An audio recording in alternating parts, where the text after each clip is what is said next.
রাত্রেবেলার দিকে, তখন তো লাগবে না বলি আমার প্রশ্নটা হচ্ছে তুমি নিজেই বলো ওয়েদারটা কেমন? খুবই ভালো, এখন দরকার নেই, এখন কিছু কেউ করছে না তো? না না। তাহলে আমার অফিসের ব্যাগের মধ্যে জ্যাকেটটাকে এখন যদি গুজে দাও কেন? 10টার সময় আসি তখন যদি লাগে, সেই জন্য রেখেছিলাম। তবে সে তো তাও করেছিলাম তার 10-15 দিন আগে। এই আমি পরশুদিন ব্যাগ থেকে বের করলাম বাবা। তাহলে সেটা হয়তো বের করা হয়নি, তাই। হ্যাঁ, আর থাকলেও তো ক্ষতি নেই, মানে করবি না। আমি বলছি ওয়েদারটা একদম পুরো ভালো।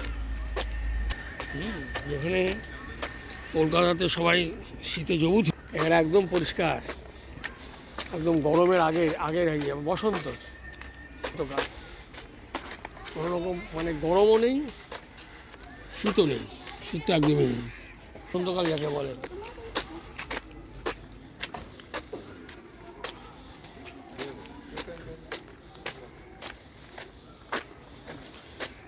কারণ শীতকালে অনেক গাছের পাতা পড়ে যায় তো, পর্ণমোচী যেগুলো হয় সেই গাছগুলো এখানে কম আছে। তারপরে বসন্তে কচি পাতা ওঠে, সেটা একমাত্র এই করবী গাছগুলোতে দেখতে পাবে। এই করবী গাছগুলো সব কিন্তু রক্ত করবী, অ্যাকচুয়ালি কিন্তু বিষাক্ত। আচ্ছা, যাই হোক, এই যে তুমি বুঝতে পেরেছো যে নতুন নতুন পাতা গজাচ্ছে, সব নতুন পাতা। আর এগুলোকে ধোয়ে তো এরা মোটামুটি মেনটেন করে, তা না?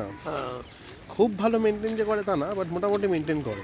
এত বড় বাগান অত বেশি করা সম্ভব না, যেটুকু করছে ঠিক আছে।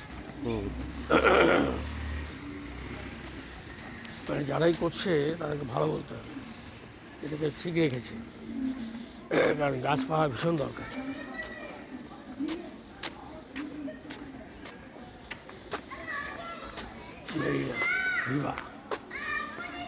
এখানে বোধহয় ওদের ইয়ে না, আমাদের কী বলে তোর সঙ্গে চাকরি করে, কী নাম, বিনয় বাড়ির দিকে না? বিনয় বাড়ি ওই দিকে সামনে, আরো অনেক দূরে। আরো অনেক দূরে, তো আমরা অনেক ছাড়িয়ে এসেছি।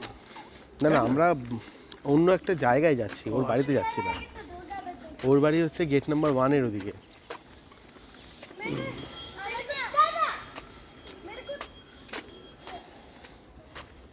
তা